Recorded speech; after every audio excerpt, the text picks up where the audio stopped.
Good morning dear students. Rotational dynamics या चॅप्टरमध्ये आपण आज दोन न्यूमरिकल्स बघणार आहोत. हे दोन न्यूमरिकल्स टाईप नंबर 2मध्ये आहेत. एक्सरसाइजमध्ये जे दिलेले न्यूमरिकल्स आहेत टेक्स्टबुकमध्ये त्यातलं दोन न्यूमरिकल नंबर 13 अँड नंबर 16 असे दोन न्यूमरिकल्स आपण आज बघणार आहोत. आपण मागच्या वेळेस safety speed limit of A vehicle moving along a horizontal curved road हा टॉपिक बघितला होता. त्याच्यानंतर वेल ऑफ डेथ त्याचा एक टॉपिक आपण बघितला होता. त्या दोघांमध्ये आपण व्ही म्हणजे स्पीडचा फॉर्म्युला काढला होता. तर ते रेफरन्स या ठिकाणी आपल्याला घ्यायचं आणि त्याच्यावरच आपण आज दोन न्यूमरिकल्स बघणार आहोत. तर सुरुवात करू. न्यूमरिकल नंबर 13 या ठिकाणी मी तो लिहून काढला. आपण आधी तो न्यूमरिकल वाचूया.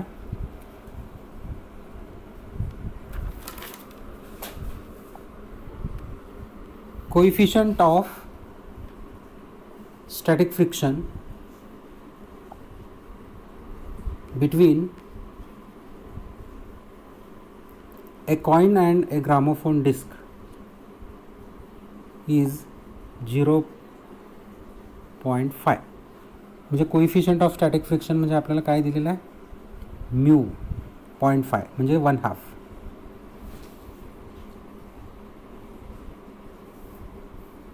त्याच्यानंतर radius of the disc is 8 centimetre. म्हणजे आता ही डिस्क जी आहे ग्रामोफोन डिस्क की जी अशी फिरते आहे, या ठिकाणी आकृती काढली आहे पहा.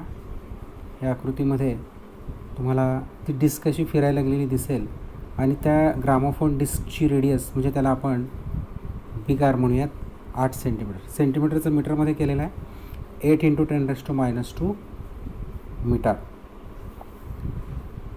Initially the centre of the coin is 2 centimetre. म्हणजे त्या डिस्कवर जी कॉइन ठेवली आहे ती साधारण इथं आहे पहा, या डिस्कच्या इथं. तर ती जी कॉइन आहे ती कॉइन किती डिस्टन्सवर आहे, 2 सेंटीमीटर, स्मॉल आहे. मग त्याला आपण मीटर केलेलं आहे 2 × 10⁻².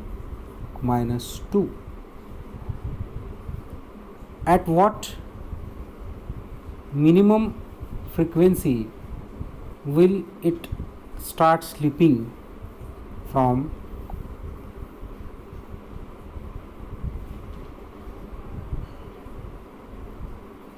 मग आता आपल्याला त्या प्रश्नामध्ये काय विचारलं आहे की कमीत कमी किती फ्रिक्वेन्सी त्या डिस्कची असेल की ज्यामुळं ती कॉईल स्लिप म्हणजे घसरणे, स्लिपिंग फ्रॉम देअर. म्हणजे आता लक्षात घ्या की ही जी डिस्क आहे ही डिस्क अशी फिरायली आहे. आता ती हळूहळू जर त्या डिस्कचा स्पीड वाढला म्हणजे फ्रिक्वेन्सी वाढली तर ती कॉइन जी ठेवली आहे इथं ती कॉइन घसरत पुढे जाणार आहे, कारण त्याच्यावर सेंट्रीफ्युगल फोर्स ॲक्ट होणार आहे. म्हणजे ती कॉइन स्लिप होणार आहे, घसरत पुढे येणार आहे.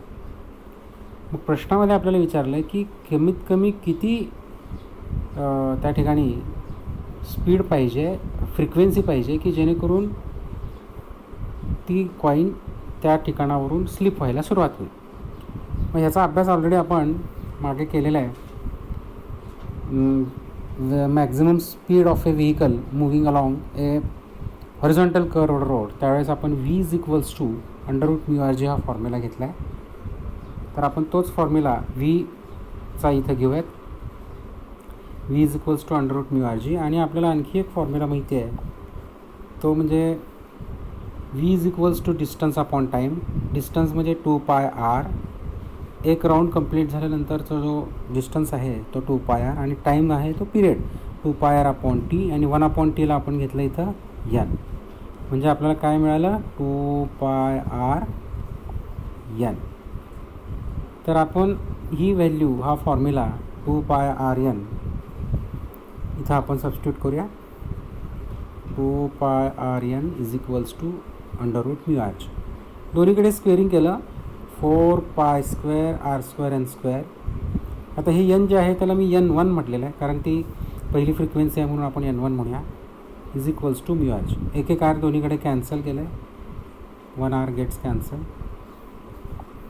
आता पुढं काय राहिलं बघा, 4 pi square r N1 square is equals to mu into g. आता जीची व्हॅल्यू इथं आपल्याला दिली आहे पाय स्क्वेअर, ती इथं घेतली आहे मी जीची व्हॅल्यू पाय स्क्वेअर. हे आपण सोडवलं, N square is equals to मिळाला फॉर्म्युला म्यू अपॉन 4r. हा फॉर्म्युला लक्षात ठेवायचा इथं, म्यू अपॉन 4r, एन स्क्वेअरची व्हॅल्यू N1 स्क्वेअर, आता कारण पहिली फ्रिक्वेन्सी आहे म्हणून. आता आपण सगळ्या व्हॅल्यूज पुटअप करूया. म्यूची व्हॅल्यू आहे 1/2,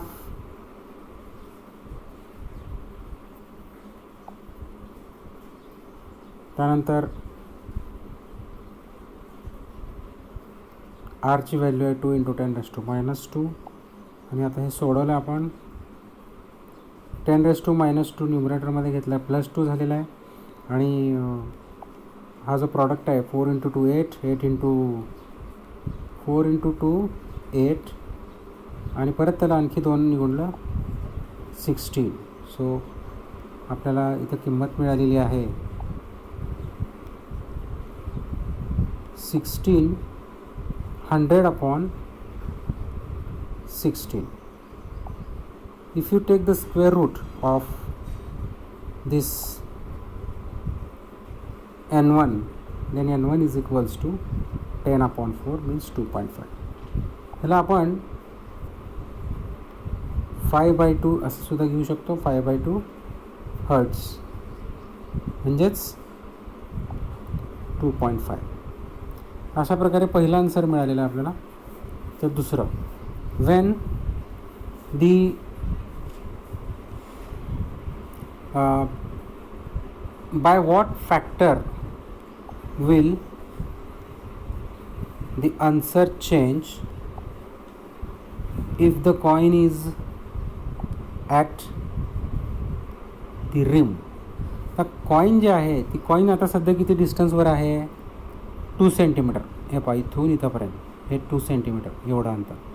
मग ती कॉइन जर रिमला, रिम म्हणजे कुठं, इथं रिम म्हणजे सर्कम्फरन्सवर, मग हे डिस्टन्स किती आहे, हे डिस्टन्स ऑलरेडी आपल्याला दिलेलं आहे, रेडियस बिग आर, ती व्हॅल्यू आहे 8 सेंटीमीटर.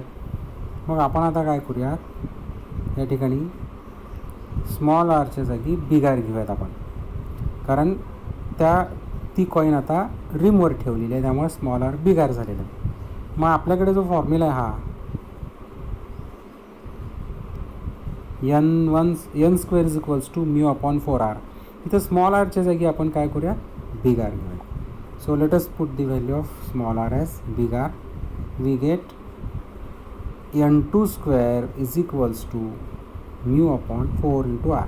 आता फक्त एक चेंज काय करायचं आपल्याला, इथं स्मॉल आरची व्हॅल्यू किती दिली आहे, 8 centimetre. So that value is taken in metre, 8 × 10⁻². हे जर सॉल्व केलं आपण मागासारखंच, तर 10⁻²/16 म्हणजेच 100/64, आणि जर याचं स्क्वेअर रूट काढलं आपण, तर स्क्वेअर रूट काढल्यानंतर किती येणार, 5/4 हर्ट्स.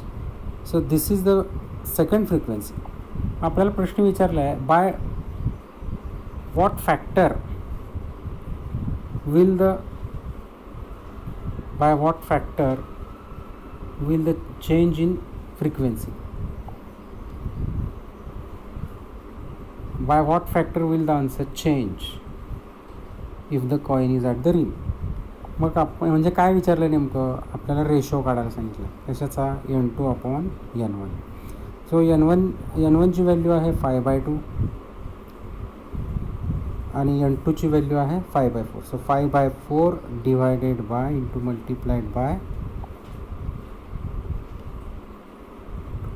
2/5, म्हणजे आपल्याला काय मिळालं answer, 1/2. So finally we get N2/N1 is equals to 1/2, म्हणजेच N2 is equals to 1/2 N1. So this is the second answer. So in this way the numerical is number 13. Now let us see the next numerical, that is number 16. Let us read the first, that numerical. During a stunt, a cyclist considered to be a particle is undergoing a horizontal circle inside a cylindrical well of radius 6.05 metre. आपण well of डेथचा topic बघितलेला आहे. हे पहा, इथं मी ती diagram काढली आहे. This is a well of death. Here P is a point at which that cyclist is over there. तो जो सायक्लिस्ट आहे त्याला आपण पार्टिकल असं कन्सिडर केलं आहे. तो पी पॉईंटला आहे आणि तो असा हॉरिझॉन्टल सर्कलमध्ये फिरतो आहे. तर त्याच्यावर त्याचं वजन जे आहे वेट ते M G acts vertically downward आणि त्याचा फ्रिक्शनचा फोर्स व्हर्टिकली अपवर्ड. तो जो फ्रिक्शनचा फोर्स आहे तो self adjusting force.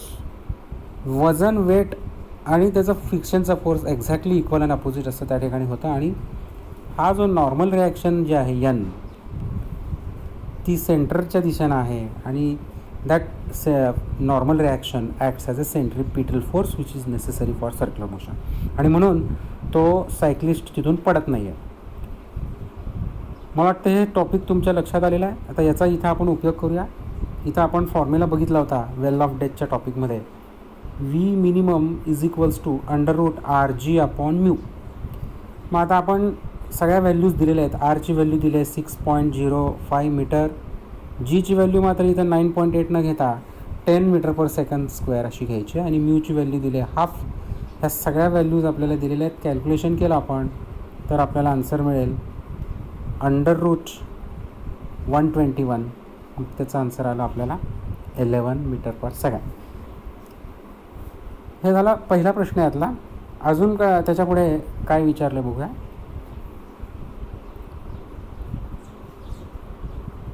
Mass of the artist is 50 kg. तो स्टंट करणारा जो पर्सन आहे त्याचा मास दिलेला आहे 50 kg. म्हणजे m is equals to 50 kg.